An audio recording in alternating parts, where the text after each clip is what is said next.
Hi Suman, hi Saundari. Good evening. Hi, Divya. How are you guys doing? Yeah, good. Excellent. Just Sumana and I were chatting about, a lot of good comments that came from the previous episode. So that's always really nice. A lot of learning. Lovely. Hi Awesome. Divya, hi Saundari. Hi, Suman. Sorry, I was not able to hear anything. Then I realized I was on mute. I mean, my volume was low. Ah, Good to be back. yeah. Yeah, can hear you now. Suman, do you want to? Yeah, let's do that. So it's great to have Saundari back with us to pick up where we left last week on taking ownership.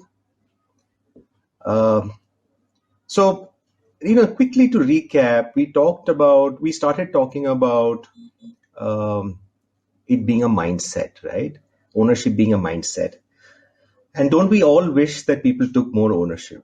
A project manager wishes the team members took ownership. A leader of an organization expects the employees to take ownership.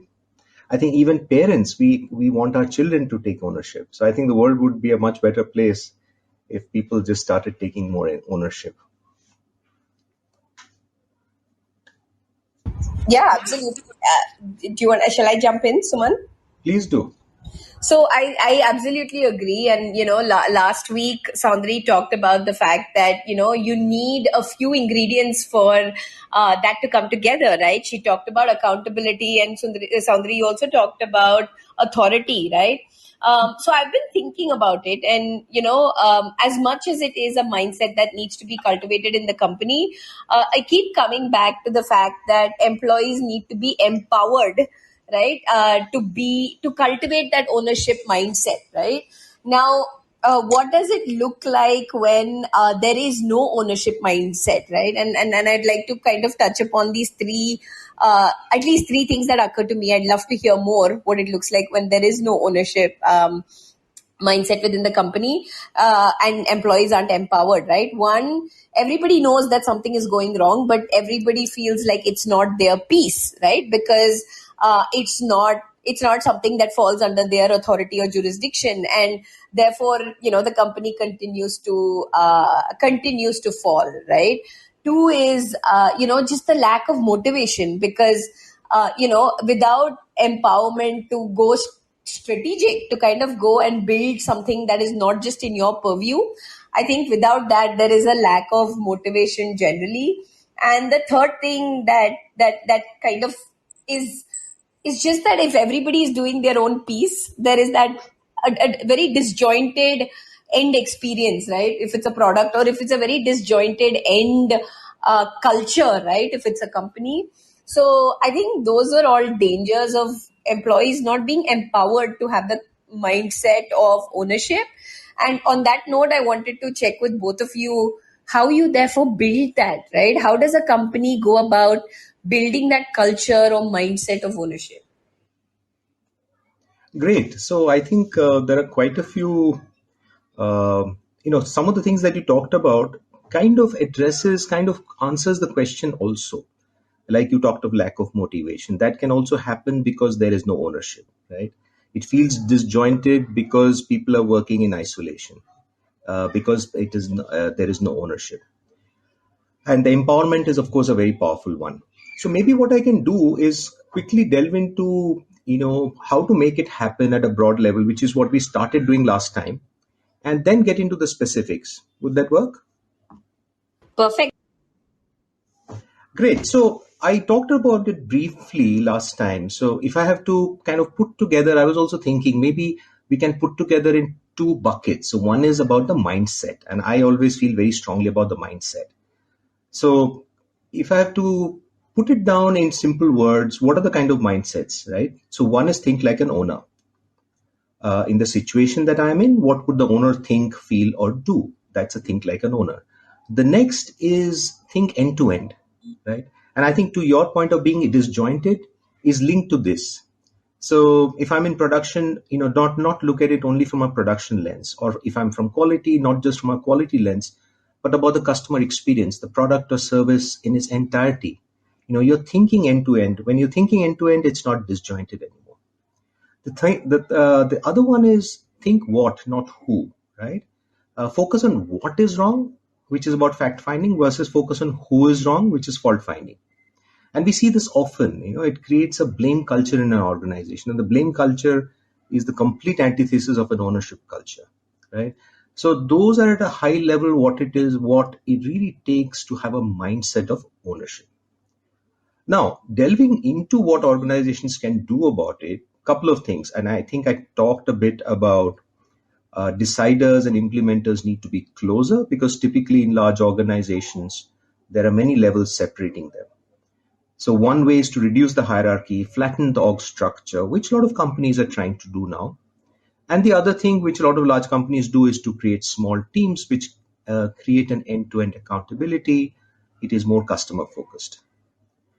Now, in an organization, people need to grow, not just in designations, but grow in the way they think and act, open their minds, be open to new ideas. These are all expectations, right? Understand others' perspectives, start looking at the big picture, break away from siloed thinking. Now, how do you do that? One of the ways is to create opportunities for people. So how do companies do that? So there are few things that companies can do, and they often do those. One is about rotating people. So we've seen management trainees. When we also joined, we went through several departments. It basically gives you a bird's eye view of how the whole thing operates. At a more senior level, you see folks who are being groomed for senior positions are rotated in different roles, often in different countries, geographies, just so that they have a more all-rounded view. Now, it can also be dynamic in nature. It need not be static. So let's say once a finance guy has done the rounds, he or she is typically involved only in that area. But how about making him sit on a sales call? Not just listening in, but taking accountability for results or action items. For that matter, why not have a production guy handle support tickets, right? So you can do these, have different people do different roles, and companies which do that proactively see tremendous benefits in creating an empathetic and inclusive culture. And coming to culture, I think it's also imperative on companies that they create trust in the workplace, also a safe space for people to speak up, right? Trusting people is, I think, very important. Trust them to do what is right and not micromanage. And that's, again, a big shift, because often we end up micromanaging. That's often what we see in organizations. And micromanaging of all things actually greatly reduces ownership. And in doing all of that, they kind of bring the whole self to work. So, Saundari, maybe it will be good to hear your views on getting the whole self to work. Why do you think that's important? And in the process, also talk about maybe that will segue into the questions that Divya posed initially.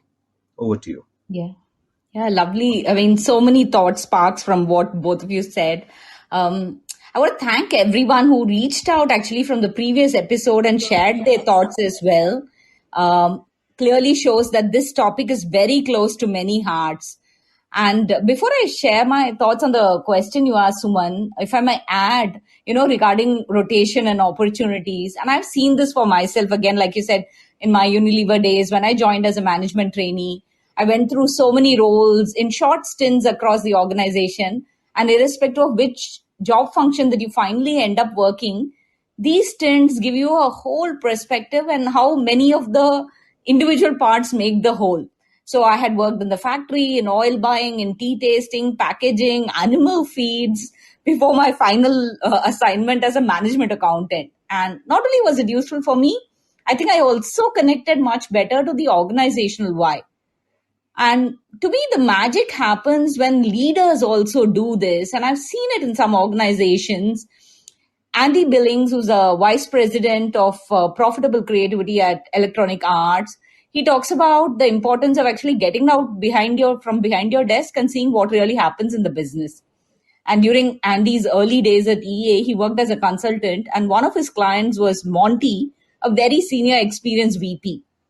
And it's a tech industry, right? A lot of people wear jeans and t-shirt and come to work. Monty stood out. He was like very distinguished. And one day when Andy went to visit Monty at his office, he found it empty, totally empty. And like he went to the office next to Monty's and he found the admin assistant and he said, "Where's Monty?" And the admin guy looked at him and took him to a totally different part of the studio where things like broken up computer parts were scattered and all that. And there in a humble engineering cubicle, Monty was sitting. And he asked him, "What are you doing here?" And he said, "I have all the materials that I ever want in my 2 cardboard boxes," pointing to 2 beaten up boxes in the corner of the room. And there was a picture of Monty's family on his desk next to his laptop. And he said, "Every month or so, I move to a different location." And it scares the hell out of people that he goes and sit next to. But he gives him a great feel of how the studio is working, how the game is doing, what people feel, and he can anticipate the future.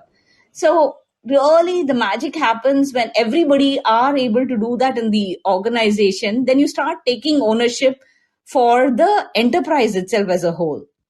Now, back to your question on ownership and the whole self, ownership mindset, you talked about it, taking responsibility for outcomes. And Divya also mentioned about being empowered to take those decisions which will lead to those outcomes.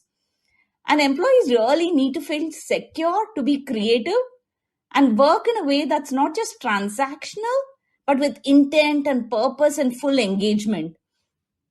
And when we were talking earlier, so when you mentioned about the Gallup survey, and I think the latest survey talks about 20% of the people only being emotionally invested in their job, which means 80% aren't. And that, if you have to look at it in terms of a number, that's actually 4.5 India's worth of disengaged people in the world. That's a huge number. Yeah, isn't that scary? Yeah. It And is. yeah, it's a staggering number, absolutely. So why isn't work what it should be? And why are people, when they're coming to work on the days when they used to get ready and go to work, or even when going to sit behind a desk now, you're just bringing a metaverse avatar of you or a Bitmoji avatar of you. You're not like bringing your whole self. And I think part of it, and I'm obsessed about it, even when I worked as an employee, as a manager, as a team leader, as a cluster head, what drives people, what brings them to life, what lights that fire in their belly. And I think of this even more now when I'm consulting with organizations, because sometimes you find some of these people who are like flying below the radar, very good people, uncommitted, quiet in their meetings and all that. And then you go in the evening and look at their Facebook feed or Insta stories and you think, "Oh my God, is this the same person?" So what would it be like? Yeah, right? I mean, it's like such a big disconnect, right? So you want to know what, we know this, we talk about, that's also partly because we talk about how do we make things efficient, how do we make things productive, but we don't probably ask the right questions and then listen. We don't talk about people and what is it about making meaning. What if work is going to be different? What if you can turn on your human emotions at work? And there are a lot of organizations who are doing this right. I'll just share a quick example. There's an organization called Next Jump. It's a e-commerce business. The company handles loyalty programs for Dell, Intel, Hilton Hotel, and all that. And they have this absolutely revolutionary work culture that values self-development above everything else. And I think they even featured in Harvard Review they follow something called as a deliberately developmental organization. And they put so much emphasis on helping employees learn and grow as humans, as they put emphasis on revenue goal as well. So it's a bit of both, so it is really looking at how do you, as an organization, enable the workplace being more human. Imagine being in that kind of a team where the leader places trust and faith. You would follow them. You would have that they have your back. And the corollary of it, which Divya alluded to as well, is when people don't have that opportunity to be vulnerable or bring their full self at work, it's often harder to build trust on that team. Sharing your passions and aspirations outside your workplace really encourages people also to be open. And, having those difficult conversations with people, then creates a more expansive culture. And by showing others what inspires you, motivates you, challenges you, you create that environment of belonging and trust. And that's true even in a digital or hybrid world. I'll just just stop there for now. And I can see some chat messages as well, which I probably missed reading. Yeah, so Divya, question to you. I hope that answers your question. I would also like to kind of just put out my thoughts about empowerment, right? We hear that word often. But before I do that, let me hear from you. Does that kind of uh, resonate? It absolutely does, and I think both, Suman, from what you're saying, and Saundari, from what you're saying, two things that are really very very loud for me right now are the fact that do not micromanage as a leader, right? It is the opposite of kind of empowering your or delegating decisions down the ladder, right? As much as possible, delegate decision making down the ladder, which is also synonymous with building trust, like you're saying, right, Soundri, and giving them the authority and empowerment to do so. I think those are really big takeaways for leadership and employees alike, right? I think thanks a lot. It does answer my question. Yeah, and what you just mentioned is essentially what I was also trying to chip in with, which is about empowering. And I think Suman, did we lose Suman, Soundri? Yeah. Yeah, I can't can you hear hear him me? Hear me now. now? Yes, no, you're Yeah, back. yeah, now it's okay, Suman. So I think what I was trying to say is what I was trying to say earlier about empowering is exactly on those lines that accountability and authority must go hand in hand. If I don't have authority, then there's no question of me taking accountability. Then work becomes transactional, people disengage, all those kind of things happen. Work becomes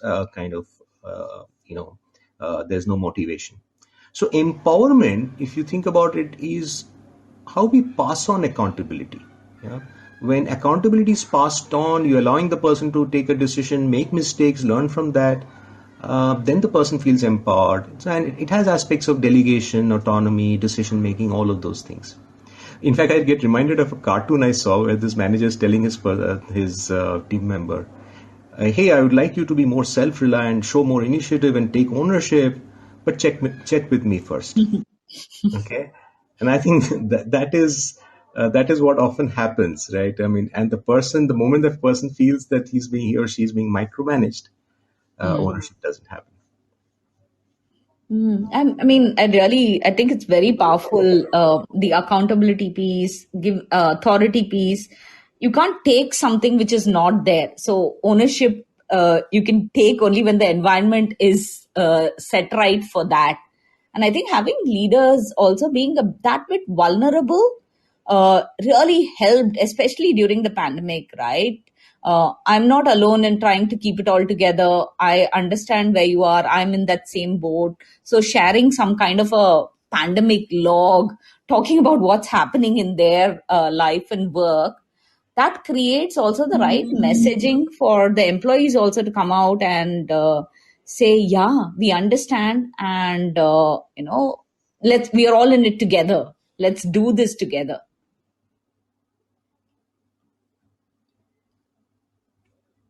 And to that extent, Suman, you talked about ownership mentality. I was chatting with this other friend of mine, and he said a really nice thing, which I thought was ownership mentality is an individual and a collective feeling.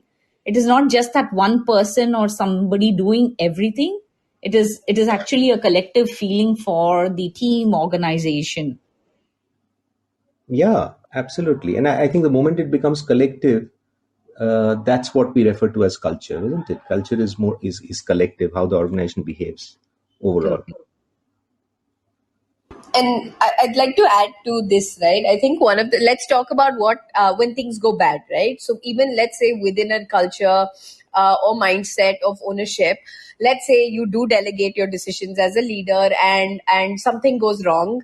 I think, enabling and creating that safe space is also, it means that as a leader, you step up and take, you have the employees back, right? Even if they are making a decision that went wrong, I think, just the fact that it is a collective acceptance of the outcome rather than, like you said, Suman, earlier, it that should not be a blame game, right? Even internally, I think that safe space creation is also super important. But Yeah, maybe I can narrate a story about what happens when there's a lack of ownership.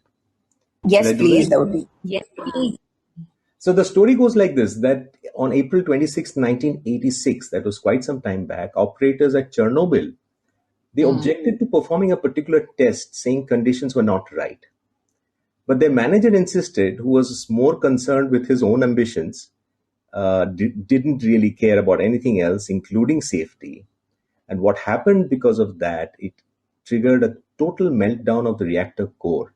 And we all know about the Chernobyl disaster, right? Somebody described it as airline pilots experimenting with the engines in flight. It was that risky. The bottom line is this disaster stemmed from the fact that nobody felt a sense of ownership. And really, it's a powerful reminder of how bad things can get when those who are performing the work have no authority, and those who are in charge don't hold themselves accountable. And I think we've seen enough examples worldwide. I'm sure there's a whole bunch of those examples right here in India as well. And this is so common. And I think now companies are realizing, and there is, we are trying to uh, make people accountable. But it's a hard task. It's not one of those things which you tell people or command people. It's an ownership, and it takes time to build. No, absolutely. And I think even in the digital world now, right? How do you show up as human? And I want to think about a more positive thing on, as leaders, like, we heard of a lot of people doing these video interviews and all that, or then you see candidates are coming in distracted. Slightly digrant example, but this is like Carly Bush, who is VP of HR services at Global Medical Research. She was interviewing this candidate, and the candidate was distracted by her toddler crawling all over her, under her chair, and everything else. And Kali just took that moment to tell her, take care of your child. And even if you have to finish the interview with the kid in the lap, it's okay, go ahead and do it. And, it made such a big difference to that person who was being interviewed. And it just gave her that courage, and it gave her the freedom as, somebody attending an interview, looking for a job, but still being able to do it where you are, as you are. And Carly says that I could see the relief in her face. And I want to share that it's important to recognize the struggles that people are facing, and we need to be accommodating. And this kind of small kindness makes a difference to the world. So how can you take even ownership of these kind of small changes when you wanted to be purposeful, personal, build that transparency, and show up as human? And then you lead others to do that too. Very well said. Yeah, we all need to show up as human, and that's a struggle. And I think the research also shows that once we are stressed, which is quite often, in fact, now, what immediately goes out the window is empathy, compassion, and kindness. So yeah, it's an uphill task. I think there was this other thing that I was reading, which is very interesting to this, which is clear communication, right? A lot of the times as leaders, you're not, kind of putting forward what you know to the team and to the employees.